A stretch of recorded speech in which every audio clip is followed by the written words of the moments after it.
Thank you. My name's James Phillips. I'm a music teacher and father from the Watford chapter here in the UK, and I'd like to talk to you about an educational website I'm piecing together for the movement called TZM Education. The purpose of this site is twofold.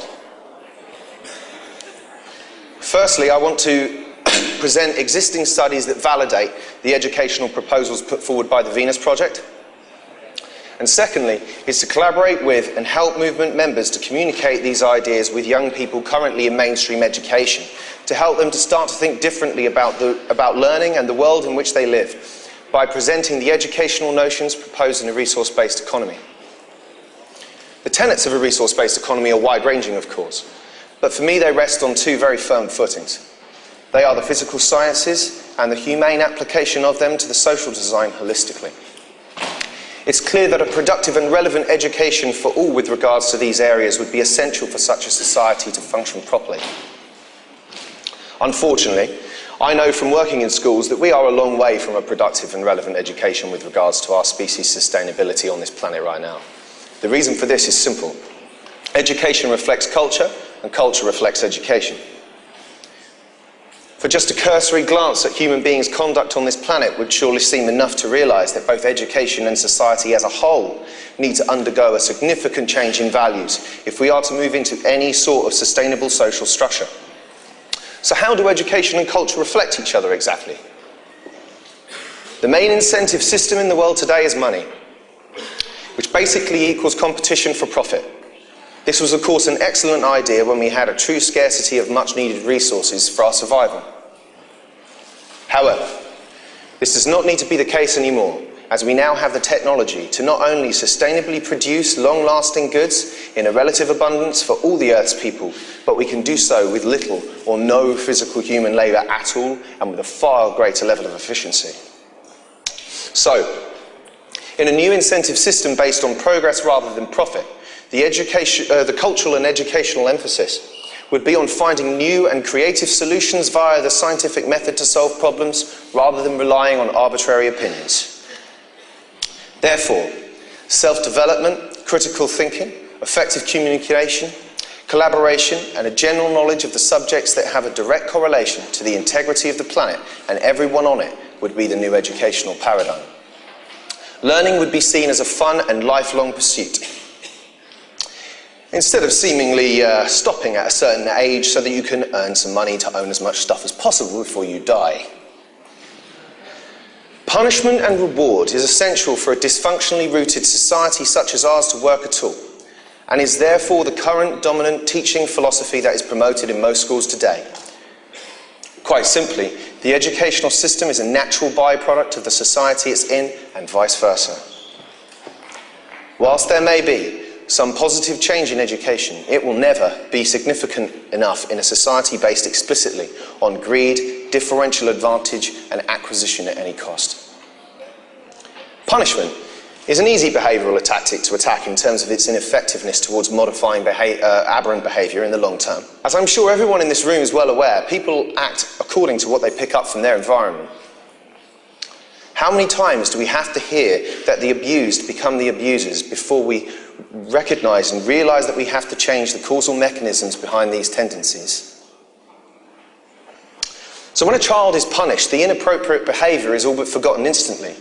A chastised child will not be thinking of the errors of their ways, but will instead be thinking about the punishment brought upon them, how much they dislike the parent or teacher that inflicted it, as well as how they will go about not getting caught next time. Children are not born bad, and teaching them right from wrong does not have to come in the form of discipline or bribes.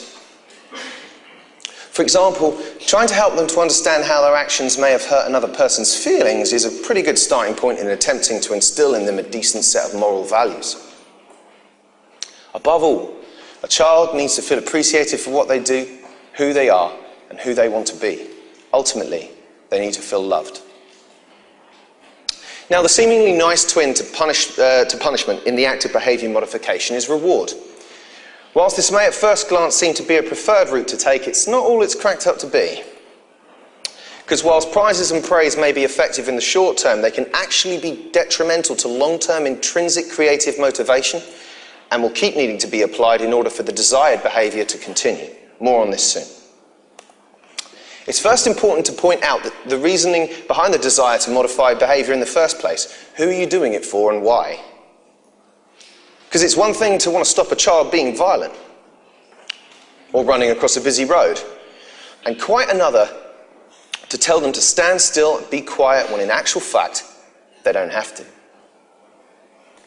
This is really just an adult enforcing their will upon a child in order to coerce them to act as they do, as well as attempting to impress other adults with how well they have their pet child trained according to behave to the current social status quo and apparatus. So as mentioned earlier, it's the use of punishment and reward that really keeps our current social model working at all. School is no exception, and in fact, it can't be if the integrity of the system itself is to be maintained. Rewards seem to be the more palatable of the two behaviour modification methods currently used in education, so let's take a look at them now in more detail. Extensive research now shows that the use of rewards as an incentive to get a child to learn leads to the students merely meeting the bare minimum of what is required of them in order to get the grade or reward on offer.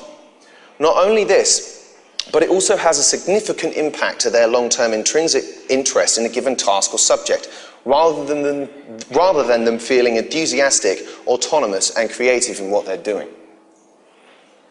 This point's well made in the book Punished by Rewards by psychologist, author and teacher Alfie Kohn.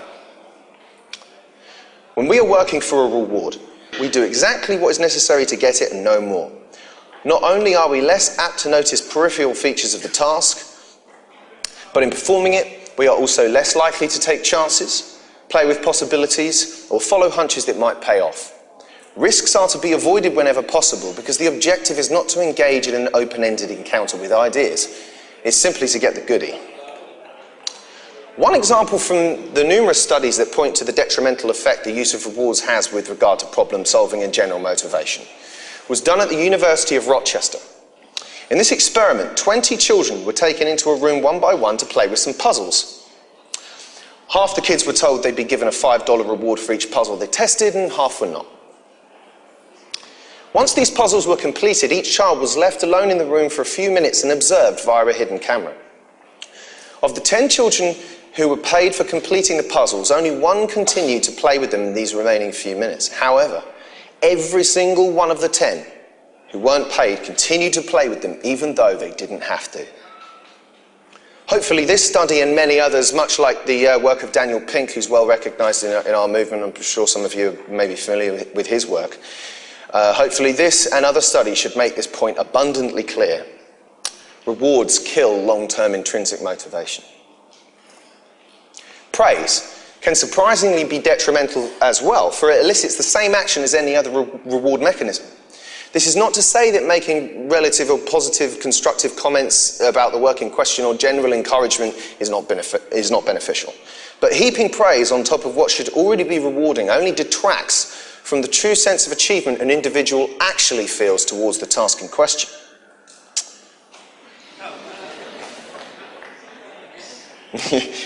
The student then also starts to become dependent on praise from an authoritarian figure in order to feel motivated to apply themselves to future tasks. Indeed, why is praise needed other than to encourage students to complete the tasks we set for them and that we deem worthy of praise? This further cements our position of dominance rather than allowing the child to pursue their genuine areas of interest with our help. So learning is currently the process to get rewards rather than the other way around. And then we wonder why kids are so disillusioned with learning in school. Please understand that a monetary-based society demands a constant influx of wage slaves, and that school is designed to be the perfect cookie-cutting plant for just that. In the words of George Carlin, they, the rich elite, don't want a well-educated public capable of critical thinking. They want people just smart enough to run the machines and do the paperwork, and just dumb enough to passively accept increasingly shittier jobs.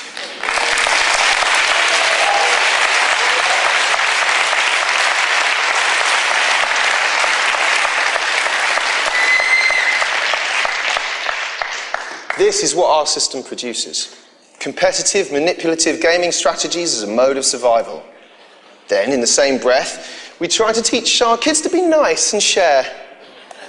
And we wonder why an ever-increasing amount of them are on or go on to being on antidepressants later on in life. Could it have anything to do with the fact that adults do the exact opposite of what they teach their own kids to do in their own day-to-day lives? So when a child, and you might have done this, I know I did, and that's why I had a very turbulent school career. So when a child in school asks the teacher, why do I need to learn this? Or how will I need this later on in life? The teacher replies, of course you need it, or because you have to. This masks the fact that the real answer is that in a streamlined job market, you probably won't. However, school is largely a test of your character with regards to completing tasks, whether relevant or not, on time and to the required standard. This means that you will be a good worker in the marketplace, as you will not question the merits of the task in hand, and will instead make sure you do what you are told, when you are told to do it, to the best of your ability, even if you hate the task in question. There's another word for that, it's called slavery. I thought they'd abolish that.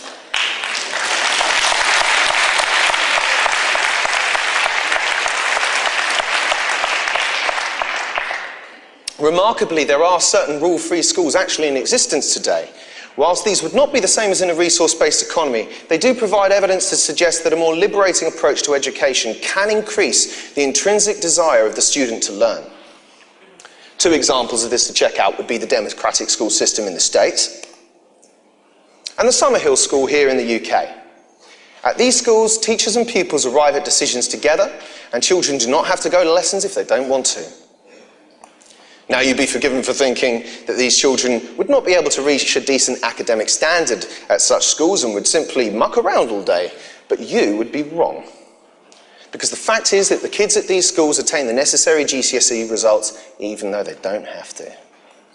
More importantly, in all the independent reports done on these schools, the kids are found to be absorbed in learning, happier, creative, have a strong moral sense of right and wrong, a good community spirit, a fantastic ability to communicate constructively in general conversation.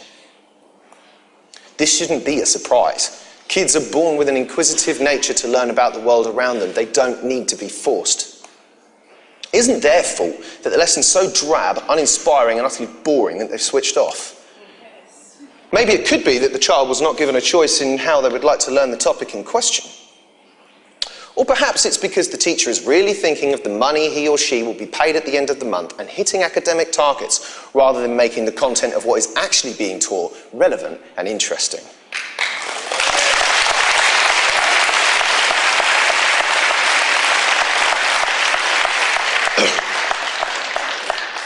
So because of this ill-informed judgment that kids do not want to learn, we've decided to turn to using extrinsic motivators in an attempt to incentivize them, which actually ends up making the problem you're trying to solve even worse.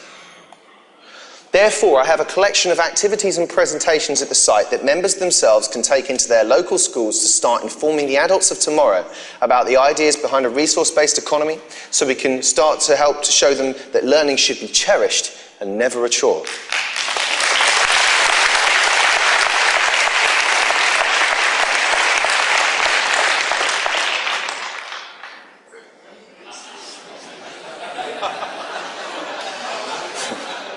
Forgive me, but I couldn't resist. This personifies the adult world rather well, I feel. As this picture points out, adults tend to take a lot longer time to get their head around the concepts we discuss. For the most part, they've been surviving by doing the exact opposite for so long that the thought of questioning their current social status quo and apparatus seems completely asinine to them, regardless of its merits. Kids, on the other hand, have not been fully indoctrinated into this system as yet and are therefore still able to grasp the incredibly simple notions proposed by the Venus Project. This is why those of us that can should start to focus our attentions on informing the youth of our communities of this new direction in fun and engaging ways. The Zeitgeist movement is an activist educational movement explicitly, so we have to ask ourselves the question, what is the most effective way to get this message across to the world at large? In reality, we live in a monetary-based society, and there's a word for what you have to do when you're trying to get an idea across to people in this culture. It's called marketing. We must start to be strategic and approach those who will understand what we are talking about in the most effective way possible, rather than wasting our time with people who just don't get it.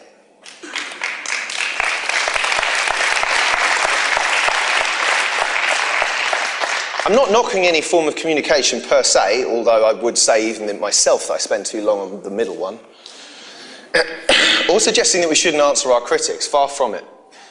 I merely want everyone here to question the approach they're using to see if they feel it's getting the message across effectively into the right demographic.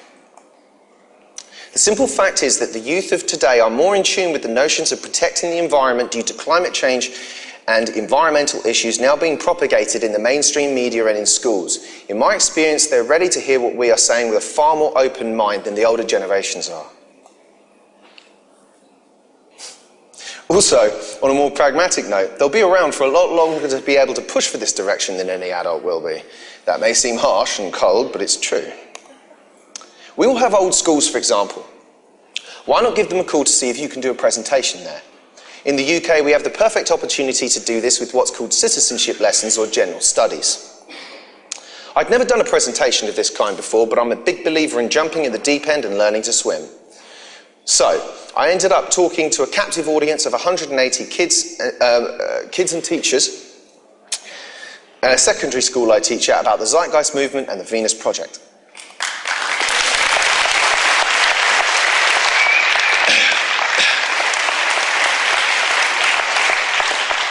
And here's the bottom line. The bottom line is that if even 200,000 members of the Zeitgeist movement did this and went to just one school and talked to 180 kids as I did, then we could potentially reach approximately 36 million young adults about to enter this system.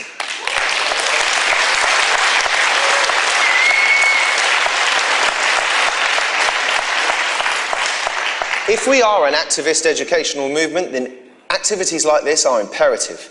We must make sure we are walking the walk and not just talking the talk, myself included. That is why I've been into several schools to do everything from playing collaborative games with 7-year-olds to giving full presentations on the Venus Project to 17-year-olds. One example I'd like to share with you is a game I played for the 5 to 10 age range where you take 3 hoops and put them in a row at equal distances of a few meters apart. In the middle hoop you have an uneven number of bean bags, and at the other hoops you have an even number of kids per side. The rules are that you have to get as many bean bags in your team's hoop as possible, and you're only allowed to carry 1 bag at a time. Other than that, try not to kill each other, but anything goes. I'm sure you can imagine the chaos that ensued. Before long, there were bean bags up jumpers, throwing the bags from the middle hoop to their own and all sorts. Occasionally, I'd stop the game and count up the bean bags, and then the team with the more bean bags, you know, as they were cheering their supposed victory, I would remind the opposite team that the game was not over and the chaos would start all over again. After a while of this, I stopped the game and asked them how long this could go on for, to which, of course, they replied, "Forever!" I then asked what the solution was, and one child got it. Anybody got any ideas? Sorry? Joint teams. Yeah, you're going in the right direction. Hey! Got it. Put all the hoops together and put the bean bags in the middle. The only way to win was to share, and the seed has been planted, so to speak. I think this game personifies our current social paradigm rather eloquently myself. We could stop the game anytime we like. It's ideas like this. Thank you.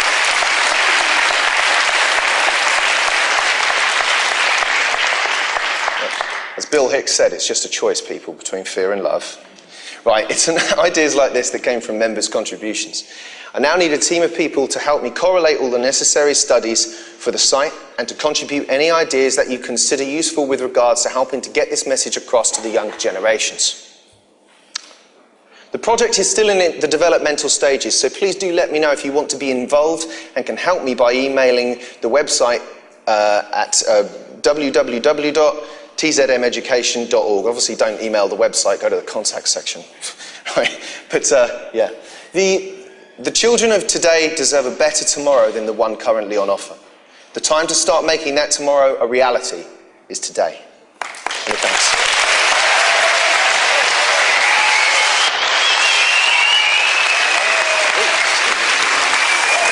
Hello? Yeah. A magnificent Jim Phillips.